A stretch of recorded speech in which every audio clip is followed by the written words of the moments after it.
Hi, everyone. Welcome back to the Thinking Crypto channel. I have a very, very special guest with me, David Schwartz, who's the Chief Technology Officer at Ripple.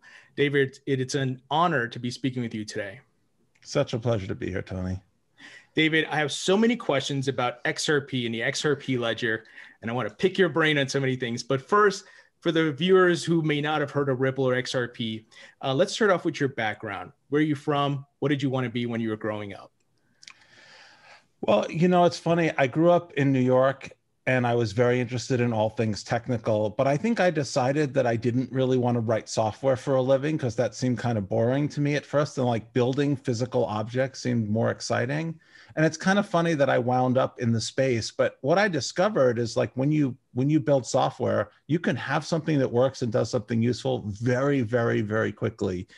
And you can build things that are just incredibly complicated. Complicated physical objects are just it's just a lot more difficult. And you're a little bit more limited in what you can do. What's interesting is that the things that I work with have no physical properties. Like if you think about Bitcoin, there's no law of nature that controls what Bitcoin is. All of its properties emerge from its software. And the same is true of everything else that we're building in the cryptocurrency space. So I got very quickly attracted to this idea of building things where you get to decide everything. All of the properties are determined, by you. And I gradually kind of got pulled into the cryptocurrency space because I found cryptography just to be very interesting. Of course, if you tell me, hey, here's something where all the money is going to be controlled by cryptography. Well, obviously, like, who doesn't like money? And I'll also say that my relationship to money is not just like money is great because everybody loves money, but it's also because I started to think of money as a tool similar to information. If you look at the way information flow is controlled, it's a tool for controlling people. Like if people in North Korea think that their leader is a respected intellectual in the West, that's going to affect his ability to control them. And the internet has kind of democratized the flow of information, but that hasn't happened with money yet. And you can also control people by controlling how they can spend their money. You can fight a war without raising taxes by creating more money. And these are tools that are very undemocratic and that are tools of oppression. And so I was very attracted to the cryptocurrency space because I saw control of money throughout the world as a tool of oppression. And I kind of wanted to destroy those tools in my own small way, if I could. Sure. And what was your first encounter with Bitcoin and crypto? Did someone tell you about it? Did you read about it on a forum? Yeah, it was late 2010, early 2011, and I was basically just bored. And I found a website called Stumble Upon where you kind of tell it what you're interested in and it tells you what it thinks you should be interested in. And it's funny too, Stephen Thomas and I, the first time that we were ever sharing a stage, not that long ago, they were asking everybody how you discovered Bitcoin. And they asked Stephen Thomas the question. I was so surprised that he gave exactly the same answer that I did. He had that same answer that Stumble Upon led him to Bitcoin. And so I looked at Bitcoin and I just immediately realized, wow, it just seemed like all the pieces fell together. And I decided that I wanted to, learn what was going on. I joined the Bitcoin Talk forum, which was probably about the only Bitcoin forum at that time. Maybe there were a couple others. And I started looking at the software to see like how was the engineering designed, and I started participating in the community, and it just accelerated from there. I just realized immediately that was the right thing for me to be learning about and messing with. Sure. So how did that lead to you ending up at Ripple and being one of the architects of the XRP Ledger? It's an interesting path. So I first started finding things to do with Bitcoin. It's hard to just sort of look at something randomly and learn it and understand it. So I looked at what issues people were having. Mining pools were just starting to come to the forefront and they were running into limitations. The Bitcoin software was never designed with mining pools in mind, and there were some limitations they were running into. And so I started solving those limits, and I got bounties in Bitcoin, which is like, hey, that's real money. That's a cool way to get paid. I started accumulating a little stash of Bitcoin. And then I realized I wanted to do something like professionally that involved the cryptocurrency space. And of course, there really wasn't much of anything at the time. And that was when Jed McCaleb found me. And he had the very, very beginning of the germ of the idea that became what we now call the XRP Ledger. And so he and I met at a coffee shop in Oakland. And, we exchanged resumes and ideas, and that kind of it grew from there. Wow. That's amazing. And now Ripple is this huge company. Obviously, the mission is to move money or value the same way information is. So I want to ask about the updates to the XRP ledger. There's quite a few recently. We've heard about a private ledger, we've heard about stablecoins and CBDCs. Can you just give us an overview of all these updates and what's the vision for them? Well, when we originally developed the XRP Ledger, it was Arthur Brito, Jed McCaleb, and myself. One of the ideas that we realized early, at the time, a lot of people were thinking Bitcoin would take over the world and everybody would use Bitcoin for everything. And there's this joke that comes from XKCD where like there's 14 standards and it's ridiculous that they don't work together. We should come up with one standard that just will replace them all. Now there's 15 standards. You've actually created the opposite. And I think what we were just starting to realize was that Bitcoin was not going to become the one currency that would just take over the world. Just the opposite. It was the first of some 1,500 cryptocurrencies, most of which don't interoperate. So it actually recreated the problem that it was never going to solve directly the interoperability problem. It was actually going to create a newer version of it. And we were just starting to realize it. And we had the idea that the ledger should be multi-currency, multi-asset. That even if Bitcoin's going to take over the world, you still have trillions and trillions of dollars in legacy fiat assets, right? Like the whole world economy. And so you have to work with that in some way. And just saying the Bitcoin blockchain will only deal with Bitcoin is just not, there's just no way to get from here to there, even if you think there is where we're going to get. And so we built it as a multi-currency ledger from the ground up. We had stablecoins in 2012. We didn't call them stablecoins, we called them issued assets. And essentially what they are is an IOU. And the important thing about issued assets, because IOUs they're kind of great and they kind of suck. Like if you think about your bank balance, it's an IOU, the bank owes you money. It's great if you trust that bank, if you have a regulatory relationship with that bank, if you can sue them, if you have reason to trust them. But if everybody had to trust the same bank in order to make payments to each other, that would be a big problem because I might be in the United States, you might be, somewhere else, you might be in South Korea or something. There might be regulatory compatibility issues where we can't all trust the same counterparty, nor would we want to. Right. So what we did is we built a liquidity system into the XRP Ledger. We built a decentralized exchange, again, in late 2011, early 2012, between all these issued assets. And I think one of the coolest things that we did that I still think is pretty amazing is that we integrated payments with the exchange. So normally payments have a certain semantic. Like if I'm going to pay you $50 and I have euros, like I want a quote and the payment is sort of one shot and either you make it or you don't. And then you have exchanges where you can place offers and there's an order book and offers can partially execute and you can place an all or nothing and there's market and limit and they're semantically very different. But an interesting thing is that exchanges tend to be very cheap and payments tend to be very expensive. So if you can build an adaptation layer that makes payments through an exchange, there's tremendous value in that. And we built that into the XRP Ledger. And it's very sophisticated. Like, let's say you have XRP and I want Bitcoins. And there's someone I trust to owe me the Bitcoins, some sort of counterparty that I trust. And there's liquidity. There are people who are willing to trade dollars for Bitcoins and XRP for dollars and whatever.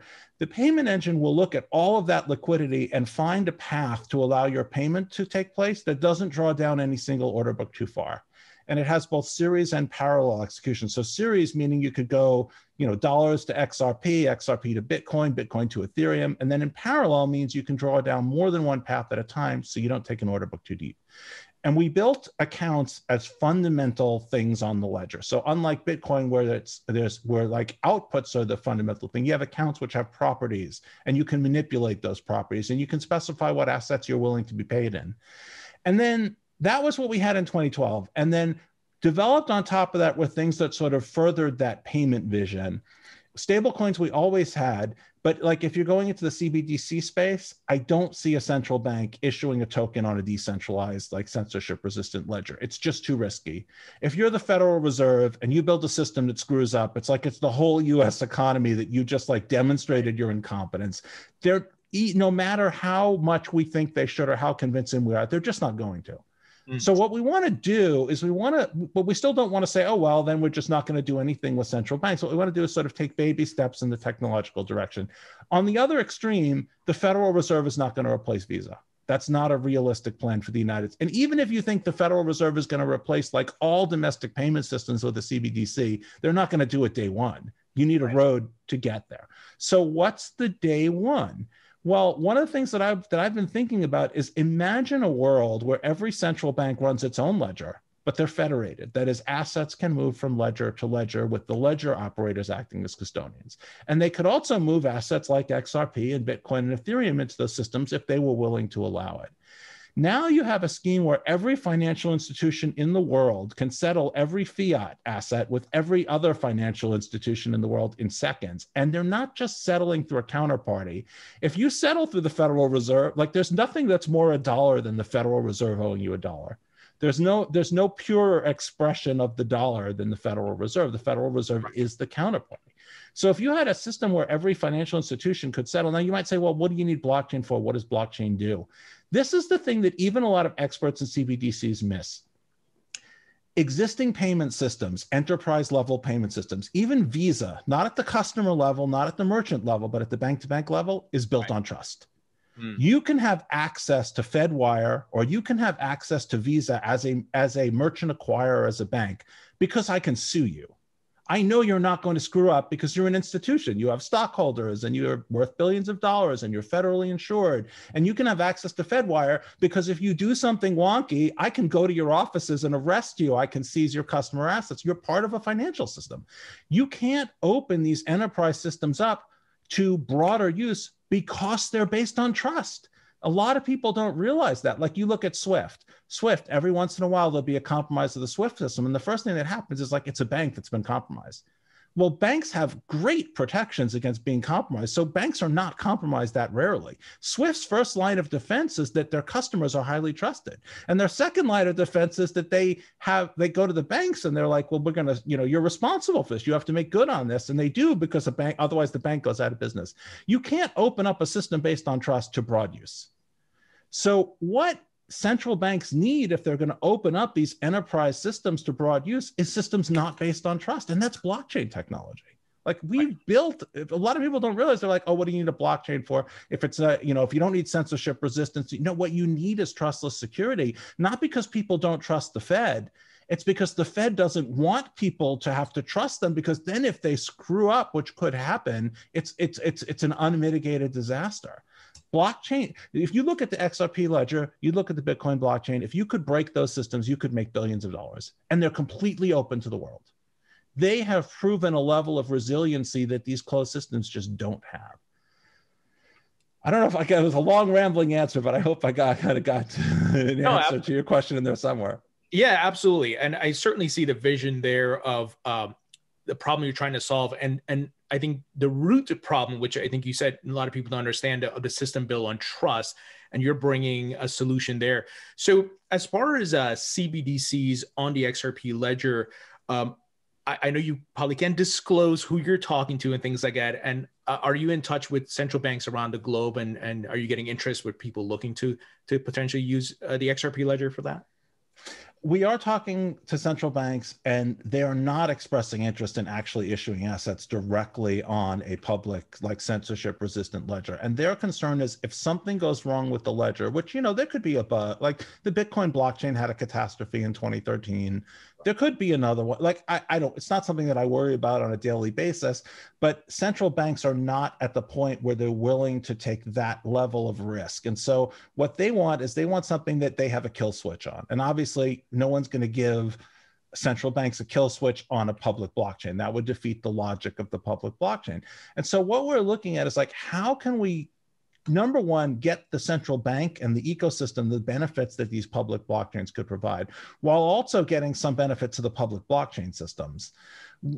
Now, like the system that I was talking about, like a federated system of central banks running private ledgers, it doesn't provide any liquidity. It just provides settlement, right? So it doesn't let you convert dollars into euros. It makes that conversion simple if you had somebody who was willing to trade one asset for another. And so what we think is that in the sort of international payment space and in the liquidity space, that's where there's the most room for public blockchains. And I would also add, again, if you don't think the Federal Reserve is going to take over Visa, there's still the whole consumer space. Right. There's still the whole. And another thing that I've noticed is, like, if you look at consumer issues, like the things that people are interested in, like consumers, they have money, they want to get a return on it. Or, consumers want freedom to hold whatever asset. Some people might want to hold gold. Some people want to hold dollars. Like, all of those things need good payments in order to work. with crappy payments, it doesn't matter if you build a great loan platform if I can't make payments on my loan. It doesn't matter if you build a great security settlement platform if I can't pay for the security, you know, that I want, or get paid for the security that I've sold. You need great international payments, and to get great international payments, you need great domestic payments. And to get great domestic payments, you probably need the central banks to build better systems. So I think part of it is just increasing the health of the entire ecosystem. And I think another part of it is that, like, keeping these systems adjacent to public blockchains so that they can interoperate with them smoothly. And I do think that there's a huge role for assets like XRP that can settle, you know, in seconds between any two people in the world without a counterparty, because all the other assets are going to have counterparties. They're really only going to be good for settlement in like jurisdictionally compatible entities. If you have entities that are not in very well cooperating jurisdictions, you're going to want assets that aren't tied to those. When there isn't one court that both parties can agree on, when there isn't one sort of operator that they can settle on, you want these sort of neutral systems. And I think the censorship resistance is important to sort of protecting people from, you know, bad governments that would tend to be extremely oppressive. I would point again to the internet as an example of a technology that has reduced the ability of oppressive governments to like hide information from their people. And I think we'll see similar things where these types of things will reduce the ability of oppressive governments to oppress people by sort of forcing it. Like you've seen the hyperinflation incidents where, you know, people have barrels full of currency. These are very undemocratic processes. These are, you know, the ability of a small group of people in a government to decide to print more money to send an army overseas. That's an anti-democratic process. And so I think there's tremendous potential to sort of make the world a better place. I know it's kind of far off, but I do think like we're on the side of making the world a better place. Sure. And there was a question that came from a bunch of folks in the community about, you know, how would the private and public ledger work together? And obviously private, there's data that's going to be hidden and so forth. But how does it all work together? And what's the vision there with XRP potentially being the bridge asset between different CBDCs? Can you tie that all together if you can? Yeah. So the idea here is when a person tells you they want a walled garden and you can't convince them that they want something that's open, what you do is you build them a walled garden, but you make it very easy to take the walls down. You make the walls just very porous. And so these private ledgers would be completely operated by their counterparty. So like if the Federal Reserve adopted the system, the Federal Reserve would operate a ledger. If something went wrong, they could shut it off. They could rewind it to the past. They can do whatever they want on it. But two things happen. So first of all, what's going to happen is there are going to be people who are inside and outside the walled garden, and they'll be able to make money sort of by arbitrage by the fact that they have access to both systems. This is kind of one of the things that banks do today. Like you can't make a wire transfer without a bank. And so banks can charge you for a wire transfer. And essentially what they're charging for is access to a system that you don't have access to. And so what will happen is like if there's the more people who have access to that inside system, the lower that cost difference will go. If I can go to many, many different places to do that, then the amount that they can charge will go down. And at some point, people will realize that the walls just aren't facilitating anything. What I hope will happen is that like as these systems prove themselves and demonstrate their reliability, that the operators will allow other assets to sit on those ledgers, because there's no reason to prevent their account holders from holding them. There's no reason why you wouldn't want to let people use XRP on your system, because then they would get the benefit of being able to provide liquidity between those assets right on a single ledger. Now, if you don't let them, they can always provide that liquidity off ledger. They can always do that the same way. Like today, if you have XRP on Coinbase, you know, on some exchange, let's say you have it on Binance, you can trade XRP on Binance, or you can withdraw it onto the XRP ledger and trade it there. And then you could move, let's say, Bitcoin back to Binance if you wanted to. Like you can access liquidity wherever it is, as long as you can move assets between ledgers. But what I'm hoping is that over time, like those kind of walls will come down, because what will happen is as long as you keep the walls up, someone will just tax their ability to move from one side of the wall to the other. That'll drive the rates down. And at some point, there'll become no point in keeping those barriers up. But I will be clear, like the entities that we're targeting are entities that there's no other way to get them anywhere close to blockchain technology. There's no way the Federal Reserve is going to issue an asset on the XRP Ledger or any other public censorship-resistant blockchain. And the main reason why they aren't willing to do it is because if something goes wrong with that blockchain, which nobody can promise them it won't, the odds may be low, but you're talking about the reputation of essentially the entire US economy here. Like, they don't have a kill switch. And that's just pretty terrifying. And to be honest, like, it's scary when you work on Bitcoin or the XRP Ledger. Like, if Bitcoin breaks, your hope is just that the community will fix it. They have every incentive to, but there's nobody you can sue. There's no, like, the levers that these entities are used to working with, like the legal pressures and everything, just don't exist here. And so we kind of have to ease them in gradually, crawl, walk, run. I'd love to tell you that I could get the Federal Reserve to issue dollars on the XRP Ledger, but for obvious reasons, like if that was the proposal I went to them with, I would never get anywhere. Now, what do you think about, like, these smaller countries or islands, like building on, for example, CBDC, Marshall Islands, building your CBDC on Algorand? You think it's just like a playground for them right now, but we're not sure if they're actually going to move forward with that concept? I think it would be interesting if that happens, because these countries can take a lot more risk than, for example, the Federal Reserve can. Like, the moment some country says we will treat as legal tender an asset that transacts on a public, like, censorship-resistant blockchain, I think that's going to be a watershed moment for the industry. And anybody who can do anything that, like, can make that happen, I think is going to be good for everyone. I think one theme that I've hit on a lot is that a lot of these projects are not really in competition with each other. Like, they seem like they're in competition with each other, but the reality is, like, we all need to grow the space. If I want the Federal Reserve to do something with a public blockchain, the fact that some other island declared an asset that trades on a blockchain as legal tender helps me. Like, it makes that better. One of the things that we've constantly encountered when we try to do, like, anything in this space is a sort of impedance mismatch. Like, Bitcoin is irreversible transactions with no trust. Like, well, you want to buy Bitcoins for dollars, but there's no irreversible dollar payment. Like, you immediately hit walls when you try to do things with Bitcoin because the rest of the ecosystem works so differently. The more of the ecosystem that works sort of the blockchain way, the more of it that's modern. One of the big things that hit Ripple is, like, Ripple started saying, let's use a digital asset for enterprise settlement. It seems like a no-brainer, right? Like, banks settle payments with Bitcoin or XRP or other digital assets. One of the first things we hit is that bank systems were so ancient, they didn't even know the path the money was going to take at payment time. Like, just getting things modernized makes things possible that weren't possible before. Building cryptography and using cryptographic credentials for these systems is like, you need a system to be able to sign a transaction if you're going to do anything on a blockchain. If was never built around cryptographic credentials, that's even a non-starter. So I think I really do firmly believe that, like, we need to grow the pie.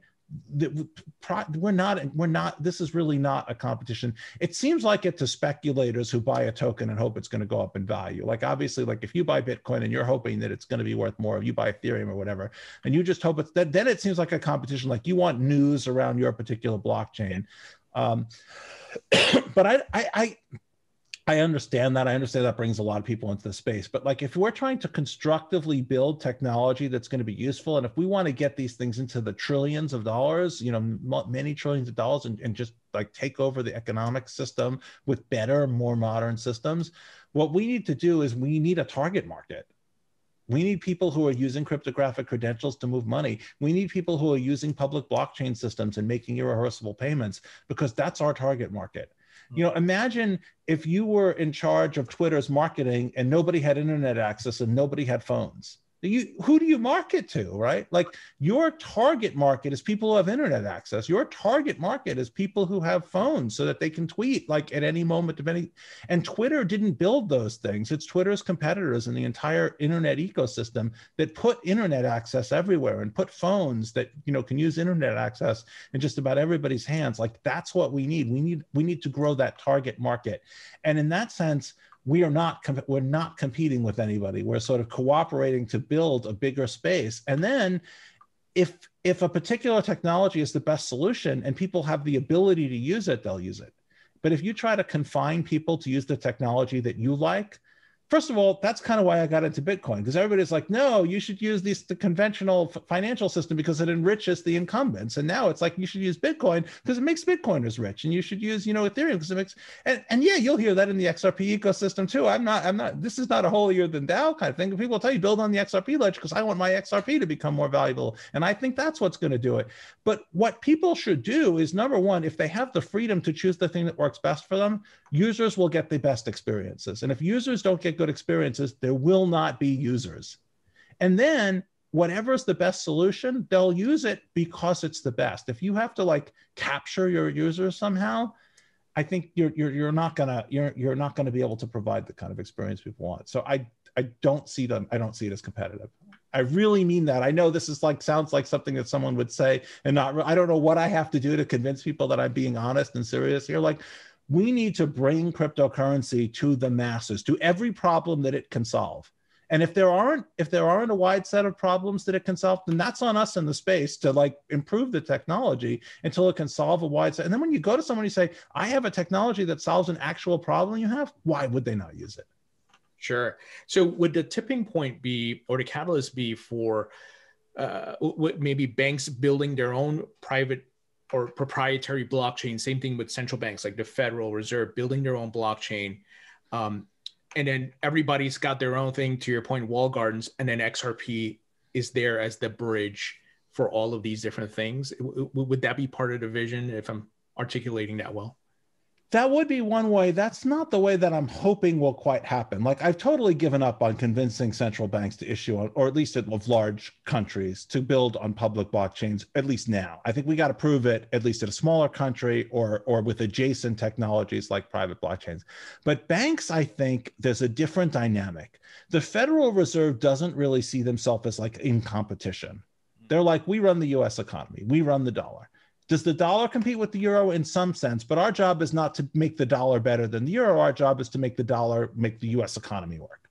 That's a different philosophy from banks. If you go to banks and you say to banks, look, do you want to work on systems that are run by your largest competitors, or do you want to run on systems that provide level playing fields? I think I can convince banks, and I've been doing this, since 2015, and I think I've been pretty successful, convincing hundreds of banks that like, it's better for a bank to be on a level playing field. If they try to run the ledger themselves, then unless they're the biggest banks in the country, it's going to be tiny. Or it's going to be run by one of their giant competitors. JP Morgan Chase will run their own blockchain, and then hundreds of banks will use it, and then they'll be beholden to a company that they perceive as a competitor. So I think the pitch with banks is different. And admittedly, this is hard, but like, I've been working on this for a long time. I think I can make it work. And the pitch to them is, you want a system that isn't run by your geopolitical competitors. You want a system that provides fairness and neutrality. And so what I do is I try to convince banks to work directly on public blockchain systems. Now, I'm hedging a little bit here because it's not quite literally directly. There will be some layers of indirection. Like, for example, banks need messaging prior to payment. And it doesn't make sense to do that messaging on a public blockchain. So like, if I'm a bank and you're a bank and one of my customers is paying your customer, we need to negotiate like which customer and what compliance information do you need, and is that account open? Can it accept euros or dollars, or like all of that stuff off the blockchain? But to settle, to provide fairness and to provide the liquidity, there I think public blockchains have a tremendous role, simply because banks don't want systems that are run by the geopolitical rivals. And even systems that are sort of like supposedly neutrally controlled by banks, like SWIFT is a good example. SWIFT is controlled by banks. And you might think, well, why would banks not want to use a system that controlled by banks? Well, because the very large banks really want to make sure that they're still the ones doing the actual settlement and the moving of the money. And so they've painted SWIFT into a bit of a corner where it's a messaging system, and it isn't even really a good messaging system if you want to be flexible about how you move the money, because the companies that are making money off moving the money now don't want you to be flexible in how you move the money. And so that's kind of forced Ripple into a position where we've had to build a system that to some extent is like an alternative to SWIFT. It's not because we want SWIFT's business or we want to be in that space. It's we want people to be able to settle with a digital asset. We want people to be able to use censorship resistant, counterparty free systems. We want banks to have those options, and the existing systems won't have that options. not just because they're ancient, but also because like their real stakeholders don't want banks to have options. Because, if you were JP Morgan Chase or you were Deutsche Bank or Credit Suisse, you would push pause or stop on technology if you could. You're top dog. Why wouldn't you, right? Yeah. So, and those are the stakeholders of like most of the existing payment systems. And it's the same in other countries too. It's like, if you're a small to medium bank, it's your rivals. It's funny because like, I can go to any person on the street and I could say like, the big banks control the economy, the system is rigged in their favor and they're never going to let it change. And you get a yes, brother, amen. And the funny thing is, what happens in their mind is when they hear big banks, they think they're neighborhood bank because to them, every bank is big.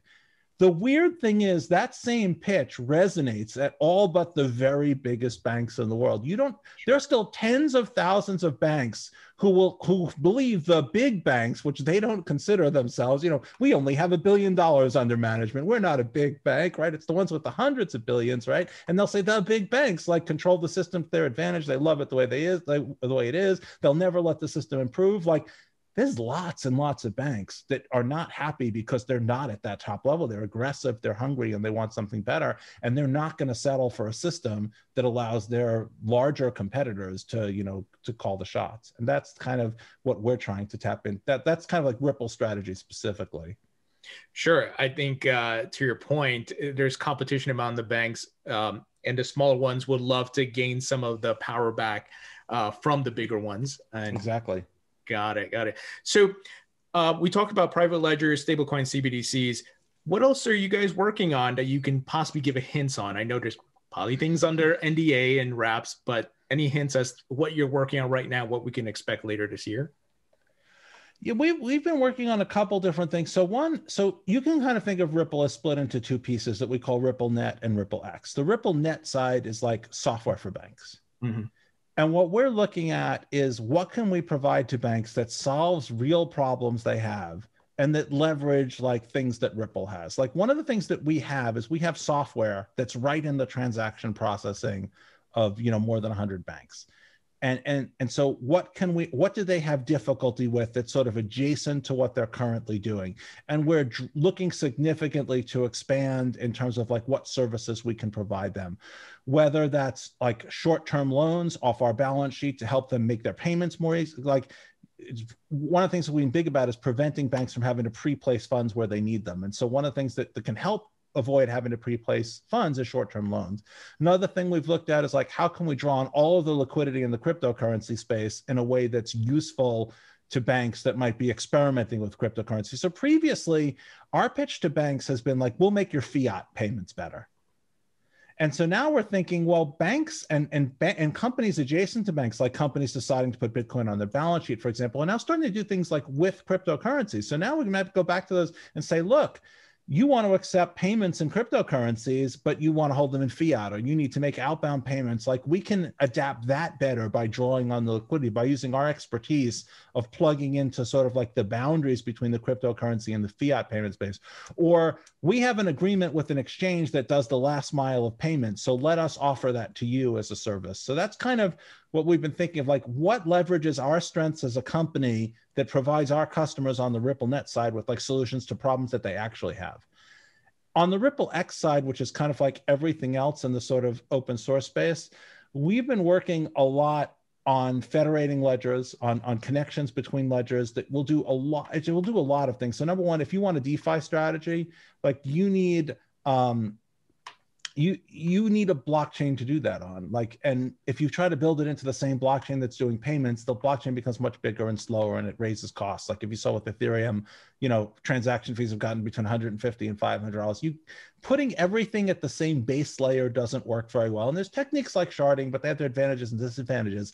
Horizontal scalability is what the rest of the world uses. If Visa needs to process more transactions, they just add another transaction processor. Like that's what you could do with federated sidechains.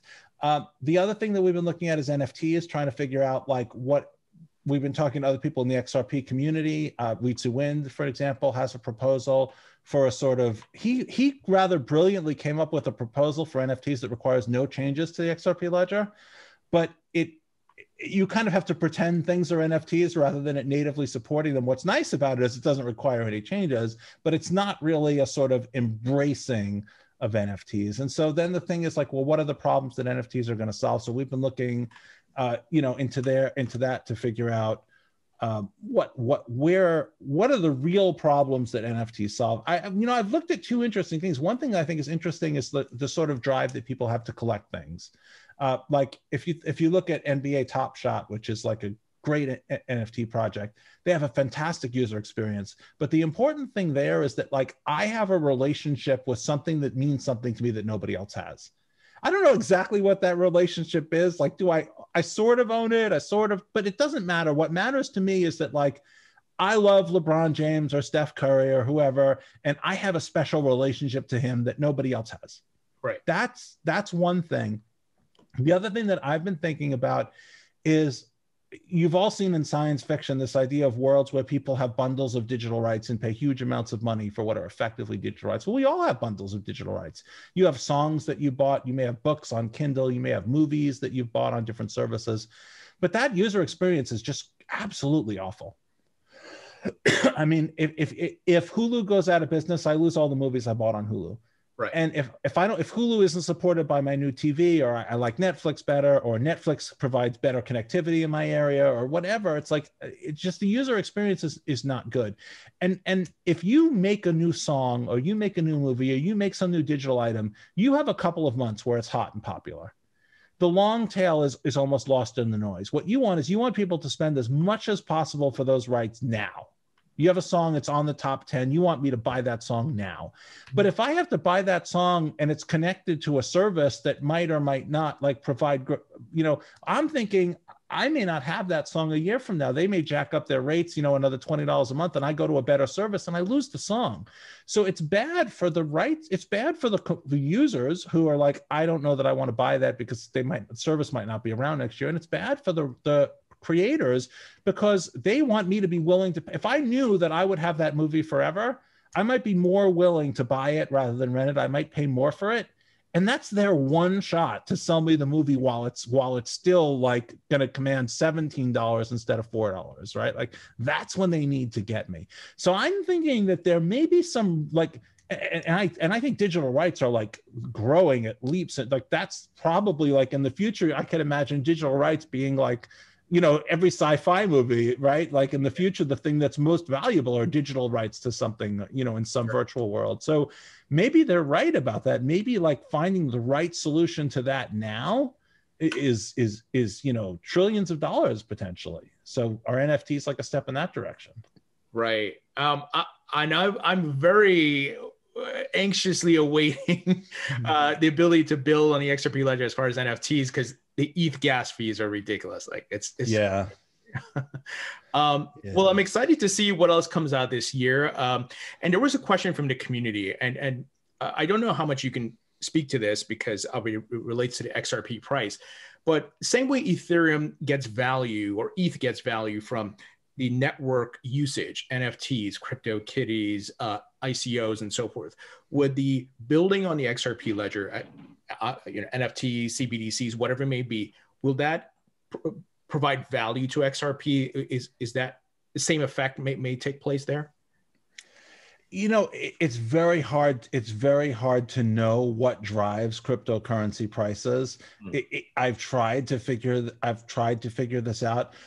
I noticed that news tends to drive prices, and what I think is, and again, I totally have to speculate here, but what I think is happening is there's sort of a mechanic that there's an expectation of future value, and you're buying now to get your share of that sort of expected future value.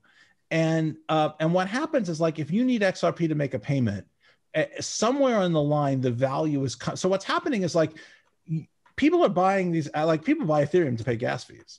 Like, people buy Ethereum, like, I want to buy an NFT, and the platform uses Ethereum, so I got to get Ethereum, like, to buy that thing. But somewhere there's like a sort of, it's a weird factor that somewhere there's a driver of value of expected future utility. But I don't know how that plugs into the price today. It's a very weird thing. I have seen markets not move in ways that I would, from every different theory of value, I've seen, like, the market, like, provide evidence against them. And I've seen cryptocurrencies move in tandem when you would not expect them to. I've seen them move against each other. I've gotten to the point where I think that people trying to predict like what affects the price of cryptocurrencies beyond exchange listings, I do think there's a dynamic that particularly early in a cryptocurrency's life, exchange like availability makes a big difference. If I can't buy a digital asset, that makes a big difference. Like availability. And I think also just sort of raw liquidity, just utility. So like the fact that you can use that, like you have to use Ethereum to pay gas fee. And many platforms that sell NFTs only use Ethereum. And so that creates demand, which you would expect to push, you would just expect to push price up, but that could displace speculative demand, because people might say like, look, if these fees are being driven up by people using it, then I'm not going to build my project there. And so then it may lose out and there's sharding coming out. And, you know, I hate, all that I've discovered is that everything I try to say about price, the market proves me wrong. Like the more you know, the less you know. I think the people who will tell you that you can figure out what affects price and you can predict it, they're just like the people who tell you that you can time the market or that a managed fund can outperform an unmanaged fund. The more I know, the less confident I am that I know anything. I would caution you not to listen to anything I say on this subject because I'm wrong at least as often as I'm right. Well, you know, certainly every market, there's a speculation layer, right? That something's going to perform well or do well or get adoption. But I'm assuming there's going to be a utility layer here, and that's going to be, you know, like the more people use Google search, the more potential inherent value there is because they can make more money off of ads and whatever it may be. So I'm assuming potentially as XRP Ledger and XRP gets more adoption, and I once again, I know it's going to be weird for you to answer that question. There's possibly a value that will follow that, right? I think that it makes sense to argue that like future demand will lead to value in the future, which therefore should translate to value today. But what I would caution is like today's price, I know it sounds crazy, but like either you think markets are efficient or they're not. If you don't think markets are efficient, then every one of these arguments like ends with assuming the market like does what we think it should do, which we don't. And if you think the market is efficient, then anything that you can figure out today should already be priced in. So, you know what I mean? Like if everything that you can figure out today is already priced in, then like all assets are equally good because, you know, if people think that Bitcoin is going to do something amazing in the future, it's more expensive and you're paying the fair market value for that. And I wind up tying myself in knots trying to reason this out because the argument comes down to essentially if you're trying to figure out like I'm going to buy some cryptocurrency because I think it's going to go up in value in the future, which one should I pick?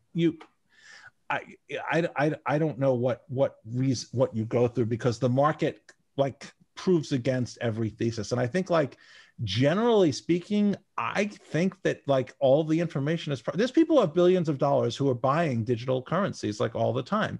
If they could discern some reason to think that some cryptocurrency was undervalued or overvalued, they would buy or sell that cryptocurrency and they would rapidly fix the value. And I know, and the counter argument is like the one thing everybody in this space agrees on is that there's some cryptocurrency in the top 20 that has no business being there. Of course, they disagree on which one, right? Like everybody will come up with a different example for why the market isn't efficient. I doggedly stick against all evidence to the efficient market thesis. I do believe that there are enough people with enough money that you're not going to find, unless you basically, if you find that gem and like if you were an early miner, right, you made a ton of money, but it's because you took absurd risk. Bitcoin could have like dropped to zero at that point. If you're the person who finds that outside 100x thing, it's because you bought something that like was incredibly risky. Sure. I don't know. Like I could be totally wrong. It's very like everybody I talk to is like, no, you don't really believe that markets are. In my heart of hearts, I do believe that the markets are mostly. I believe that a liquid market is almost that. If you have a market that's liquid and everybody has access to it, and there's people who have a lot of money and who can put their own money behind anything, there can't be some generally like some fact that could be. People argue, well, I have superior knowledge about cryptocurrency. Do you, to the people who have billions of dollars sitting on the sidelines, do you really have superior knowledge about projects to the people who hire like top-notch people and armies of them to study every project and come up with investment announcement advice. Do you really have superior knowledge to them that you picked, Algorand or Polkadot or whatever? Like, do you really have superior knowledge to them? And if you don't, then it's just risk reward, right? It's like everything's fairly priced. So it's just which are the riskiest, which might have the highest reward, and which are the least risky. Although I don't know, Bitcoin's arguably the least risky and it's had a pretty high reward. So, right. Well, but don't you think that potentially now, if JP Morgan tomorrow, Jamie Dimon is like, I like this XRP thing and I'm going to adopt this, don't you think there would be a demand and the price would go up? Yeah, I think it's pretty likely that an announcement like that would do that. On the other hand, though, I have seen cases where, obviously not announcements that big, but I have seen cases where things that I thought were pretty big announcements and that you would think would create large price movements didn't. And I wonder, like, was that already priced in or what? I will say, like the one thing that seems pretty consistent is exchange listings. I think just recently there was a coin that was listed by an exchange by Binance. I can't remember which coin it was, but I can't remember the name, but it had a large increase in price. But I wonder if that increase is real, because what might have just happened is there was only a small amount of that token available, and so it got bid up on that market. But does that really reflect, one person buys one Bitcoin for $100,000 and the price, if that's the only trade that happens, but does that really mean that that's a real price? I don't know that was real, but yeah, I mean, there does seem to be that big announcements affect price, but then they're often speed bumps. It bumps up and then it comes back down pretty quickly. Yeah. It's just more, it seems like a lot of it is just more volatility. And that's the market saying that that's not where the fundamental value is, maybe, or maybe not. I mean, I don't know. Sure. And I think we're all still learning. This is obviously a very young market. And is coming out of its nascent phase, I think, and there's still more maturation that's needed. So I wanted to ask you about Flare. Get your thoughts on what they're doing, and where's Codius? And do you see Flare being a competitor to Codius? And what's your whole thoughts on that? Well, so the original idea behind Codius was to build a DeFi platform that did not have a native token. That could accept payment with any token, where you were basically paying for entities to run smart contracts using any token at all. And the idea was that if you had an automated platform where you could do that, then the people who would be actually running the smart contracts would generally not even know what smart contracts they were running. They would be chosen randomly, and they would have no incentive to try to game the contract, because the contract would be distributed. And we used some very clever cryptographic tricks to reduce the sort of pain point that you would have. So the pain point that you would have is, like, if you're writing a smart contract and you're actually paying for its execution, the more servers that run it, the more it's going to cost you if you're paying for their execution. But the fewer servers that run it, the more likely it is that someone might gain control of a small number of those, a small number of servers, but that's a large number of your servers, and that they could then, steal your funds because the keys would be distributed across those servers. And we came up with some very, very clever cryptography tricks using something called Erasure Coding that makes it much, much, much more difficult for someone to compromise the smart contract. And so that trade-off would not be as painful. So you could have a smart contract that paid for its own execution and could get the equivalent security of running on hundreds of servers without having to pay hundreds of servers to run it. I think we were kind of way ahead of our time with that idea. And I think that what everybody who's tried to implement that has done is they've just put in their own native token. And part of that is because when you have your own native token, it does make some things easier. Like, for example, you can destroy it, you can create it, and that makes some of the economic modeling simpler. But also it's a way to monetize it. Like Codius, the way that you would monetize it would be by providing services to the ecosystem. There's no native token to monetize. And my thinking was that, if we were the company that built most of Codius, people would by default probably just use our services. Like, you need long-term data storage. Well, the one that your toolkit uses by default is operated by Ripple. And so other people would run other services, and you might use multiple services, but there would be no reason for you not to use ours, because we would have a reputation that people would know about. And what Flare did is the problem with the sort of that Codius vision is just, number one, it's difficult to monetize. It's a lot of work. It's kind of ahead of its time. And the problems that it solves aren't quite problems that people really have yet. There's problems that it's really good at. One of the problems that the Codius would be great at solving is like scaling a non-custodial wallet. Like if you wanted to make Coinbase without Coinbase, like if you wanted to make Coinbase as a purely decentralized service, like Codius would be really good for that. Sure. But I don't know that that's not quite there yet. Right. What Flare is doing is they're taking bits and pieces from many different blockchains, like Avalanche's consensus algorithm, and they're taking some of the payment and account ideas from XRP, and they're looking at some of the DeFi from Ethereum. They're trying to stitch that together. And what it's going to come down to is their judgment, whether they build a Frankenstein's monster or something that solves real problems. And I think one of the big advantages that they have is that they have an idea of what the use cases they're going to be targeting are. And they're like present day DeFi use cases that have kind of proven themselves. So if they can build a system that's really useful for that, I think that's important. So these are use cases, unlike NFTs. Like with NFTs, people don't seem to care that much that they're decentralized or censorship resistant. Like if you look at the big projects, you know, nobody even knows or cares what blockchain they're built on. Like, right? All we care about is that we get a great user experience. But in the DeFi space, where you're talking about manipulating money, it's completely different. Like the infrastructure matters and the fees matter. Like if you build a project on Ethereum, it's not just a matter of like, oh, people have to pay these high fees, but the fees are unpredictable. Like if I'm reliant on being able to submit a transaction to your project 3 months from now, I have no idea like how much that's going to cost. Right. And so they're very focused on those real world problems. I'm hopeful that they'll be able to build something that like provides great solutions. They're really smart. They've taken on a pretty broad challenge, but I mean, they're a fantastic team. Got it. And some folks that ask, you know, what's the relationship between Ripple and Flare, or completely separate entities? Flare is doing their own thing, or are you guys helping build anything with them? I mean, so before Ripple X, we had this thing called Spring with an X, and we invested in the Flare team, and we love what they're doing, but they're not.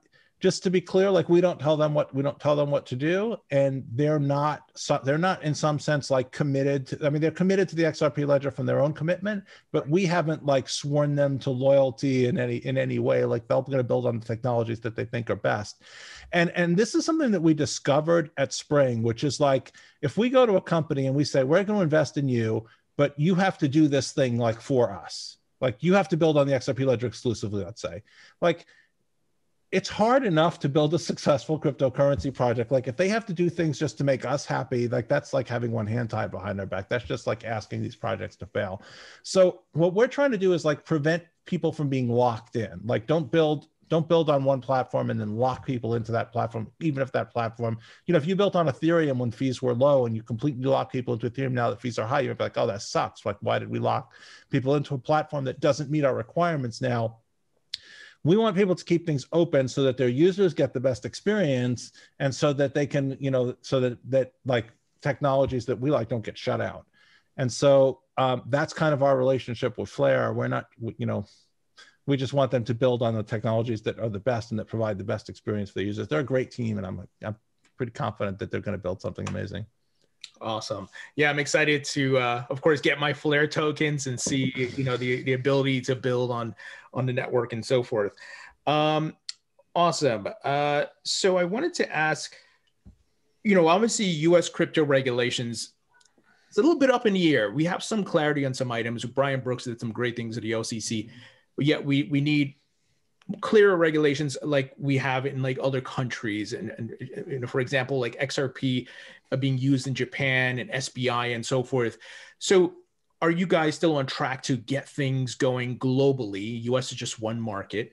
And despite the situation at hand, you know, what's the talk behind the doors? If you can take us behind the curtain a bit, like Mr. Yoshitaka Kitao, still ready to move forward. You guys are doing your thing in Europe and so on and so forth. Yeah, our emphasis on building things outside of the United States has definitely increased. And it's two problems. One is not so much a big problem for us directly, but it's a problem for other people in the space. And it's sometimes a problem that we run into, which is it's very hard for cryptocurrency companies in the United States to interface with the banking system.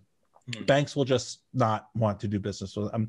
We were talking to one customer of ours, and they're a large payments company, and like their contract with their bank says that they can't do anything with any cryptocurrency.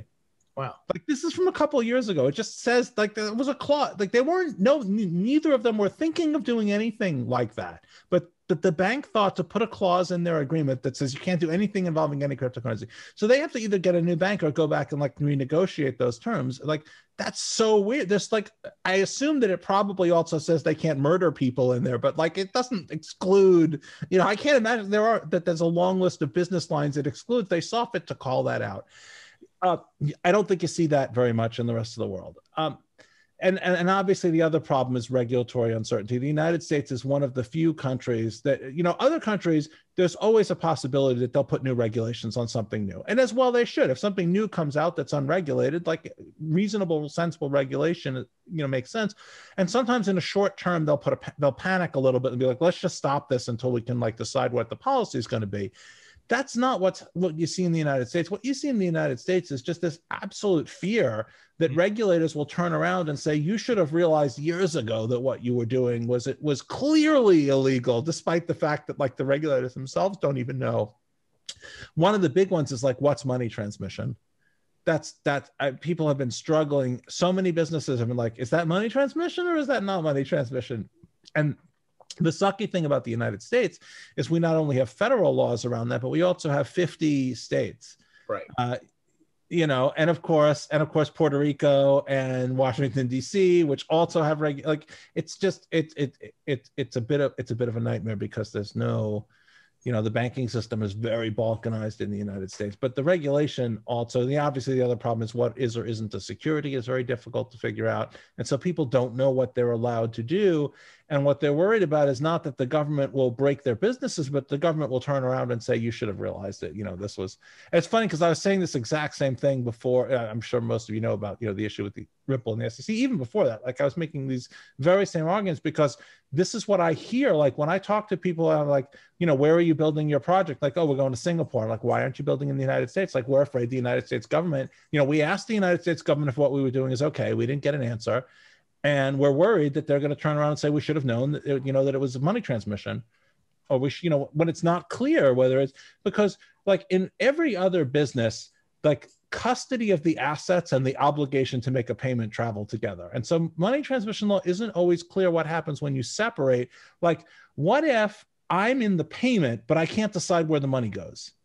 Am I a money transmitter? And people like, maybe. What if I don't know the identity of the participants and I never take custody of the funds, but I bring the buyer and seller together, the two ends together. Like, well, it's got some of the elements, and just getting those laws clarified is just it's been years and years and years now, and the United States is still very slow moving. And what I worry about is the United States embraced the internet from a very early day.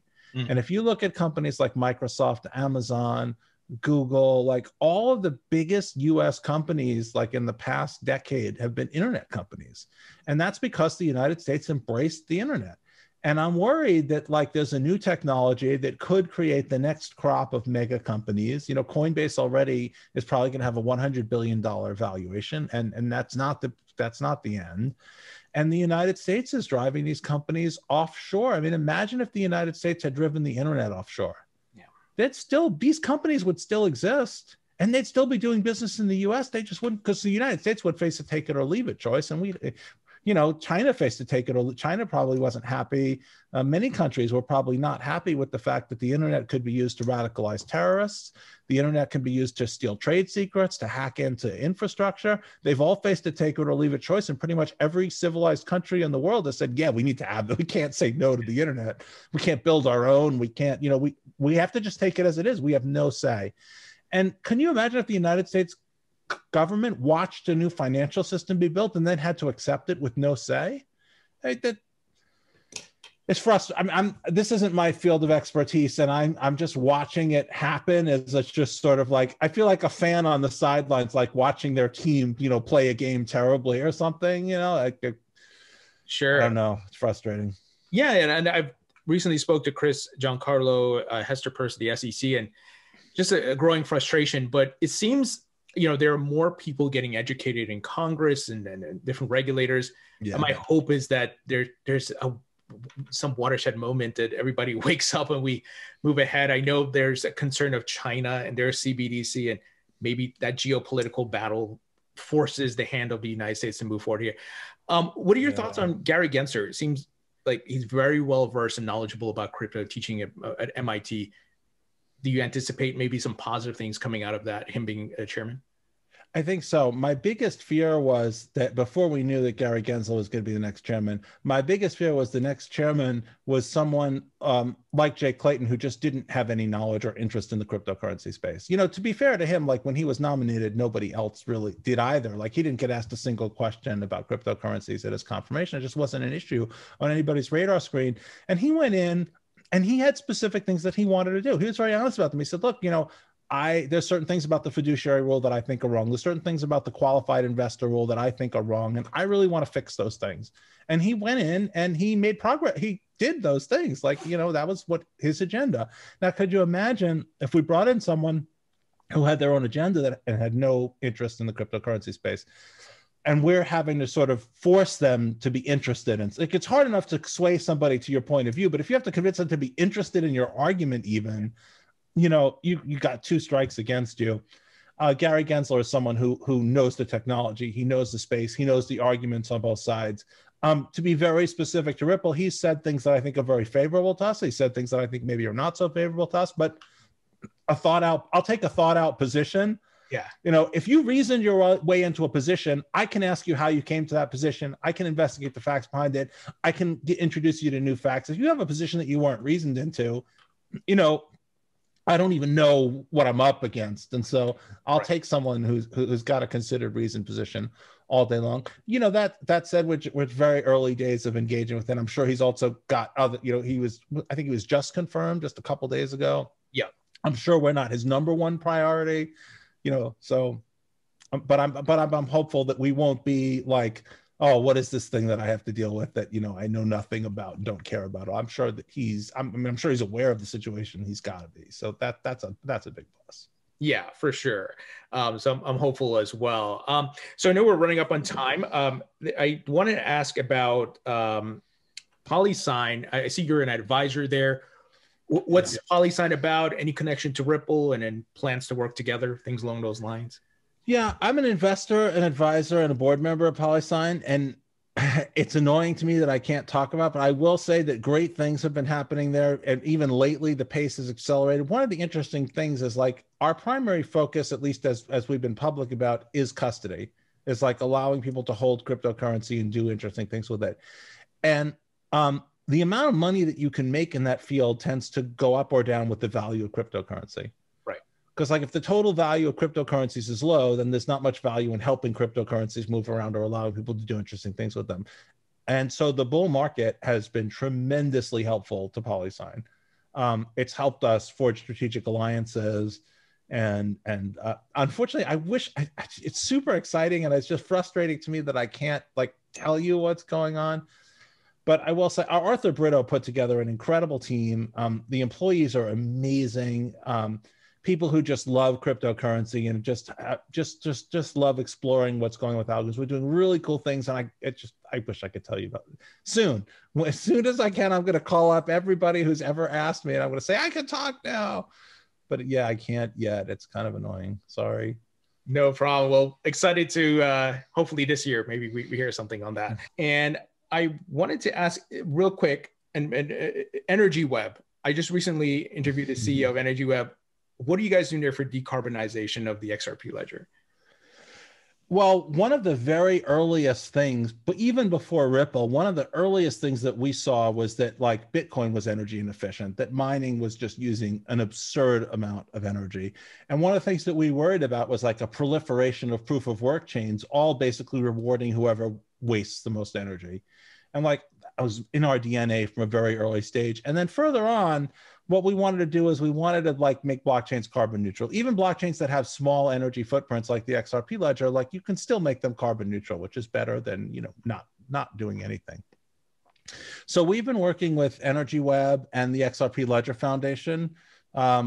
We launched an open source tool that enables blockchains to decarbonize by purchasing renewable energy in local markets. And we made XRP Ledger the first major blockchain to be carbon neutral. I think the big thing is just that it's like there is a difference in the energy consumption of blockchains. And there's a lot of people who say, well, how do you compare them to, the existing financial system, or how do they compare to some other thing that uses a lot of energy? I think the better comparison is like, how do they compare to what we're capable of doing today? You know what I mean? Like if the best thing that you can say about some technology is that it's not as bad as the previous technologies, I think we can do a lot better than that. And I do think that like energy consumption is a huge problem. And I will rebut one argument. You'll often hear people saying that, well, there's a lot of people who use renewable energy. I don't think that you can argue that energy consumption is a good thing because it spurs people to use renewables. Like that doesn't make any sense, right? Like the less energy we use, then the more of that, the higher percentage of that energy we conserve from renewables. It's just not the case that using more energy somehow like creates a better market for renewables that makes the energy market better. Otherwise, wasting energy would be a good thing because it would increase the market for renewables. But I think it's self-evident that it's not. It's just weird to me, some of the rationalizations going on. But do you feel that, look, to your point of growing the entire crypto market and ecosystem, it's kind of a necessary evil right now to get to a point of, hey, here's a better solution. Like right now, because it's such in its infancy stage, and yes, it's not great for the environment. Yes, it's consuming a lot of energy, but in order to get to that tipping point, maybe of like, okay, we're here, cryptocurrencies on the mainstream, it's on the map, but okay, we got to fix this. This is a problem. Yeah, I mean, I think there's room in the market for one proof of work blockchain. I don't think Bitcoin is going to abandon proof of work anytime soon, and I think that like they can compete on the market as what they are. But I think the Ethereum blockchain has discovered that they're obviously very aggressively trying to move away from proof of work, and it's interesting to see that the miners are pushing back. So this is another interesting thing about proof of work. Make no mistake, miners are stakeholders. They have things that they want. And one thing they want is high fees. They want high transaction fees because they're getting those transaction fees. And if what you like about blockchain is the lack of intermediaries or like counterparties who are taxing your transactions, that's what the miners are doing. I mean, they really are. They're taxing your transaction to get their cut. They're stakeholders that you can't exclude. And their interests are not aligned with the interests of people who use Bitcoin for payments. They're just not. And that's why I don't think Bitcoin like can pitch itself as a payment asset. And it has to pitch itself as things like a store of value. And there's room for that. I'm not saying Bitcoin should change. I'm just saying, like, when you look at blockchains, like one of the things that you should look at is, what is the technology that they're using? One other thing I'd point out is that proof of work really hasn't delivered on the decentralization promise. Miners all look very similar, right? There are places where there's cheap power. There's people who can get access to ASICs and so on. Like it hasn't democratized the access like we thought. Like in the early days, we really thought everybody could mine Bitcoin equally. That's not true. It's objectively false. Like you can't get the ASICs that like other miners can get. You can't get power at the price that other people can get. Like all miners tend to fit a certain template of like how they look and where they're located and what type of operations they have. It hasn't been a great deliverer of decentralization, and it has not been a great deliverer of security for cost. You look at blockchains that have had double spend attacks. Bitcoin only hasn't because it's produced so much value. Right. If Bitcoin didn't produce that much value, and let's face it, like that value is going to buy energy. It's not going back into the ecosystem. It's going to electric companies. So I don't think proof of work has delivered on its promises. That doesn't mean it's not good. It's good enough for Bitcoin. But I think probably very quickly Bitcoin's going to become the only proof of work chain, and I think that people should keep in mind the fact that like it has a heavy footprint.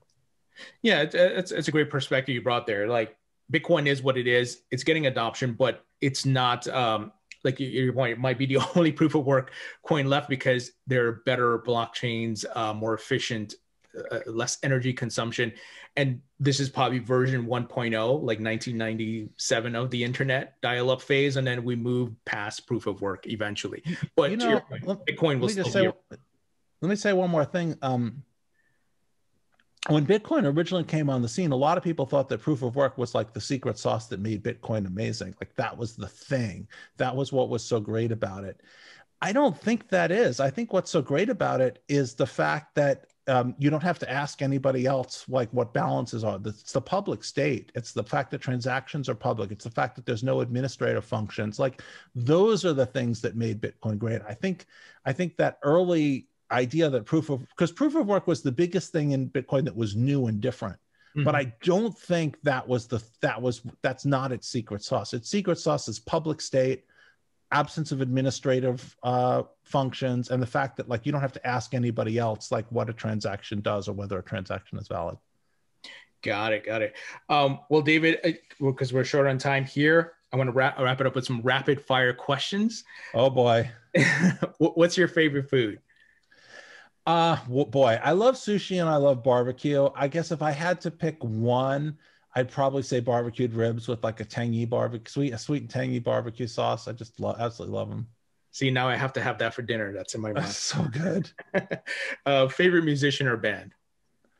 I have to say probably Sting or the Police. They just hit me at a really good time in my life and really influenced me. The last public event that I went to before the pandemic shut everything down was Sting's play The Last Ship, and my biggest criticism of it was that it didn't have enough Sting. So awesome. Favorite movie? Oh boy, hard to say, but The Princess Bride and Real Genius are two big favorites of mine. Office Space, just movies I've watched over and over. They always make me laugh. I always find them interesting. Cool. Favorite book? I don't really have a favorite book. I really did enjoy the Dune series just because I like the sort of political intrigue that they have in it. But I don't really. I read a lot of nonfiction, and I don't know. Nothing really sticks for me. Got it. And then when you're not at Ripple doing some work or cryptography, what it may be, what are you doing for a hobby, for fun? I love flying drones and model aircraft. I used to fly real aircraft. I even commuted to work for a short period of time by air, and I missed that a lot. So I would love to get back to that. But until then, it's going to be drones, sometimes boating. The Bay Area, California, San Francisco Bay Area is just incredibly beautiful. So I love to go out on a boat. But the pandemic has made it, tough to do any of those things. So I'm just waiting for that to end like everybody else. For sure. Well, David, thank you so much. I've learned so much today, and I'm excited to see the new updates coming to the XRP Ledger this year. It was a pleasure chatting with you. Me too, Tony. It was a pleasure. And look forward to seeing huge reductions in resource consumption. That's, I think, one of the biggest things. Great talking to you.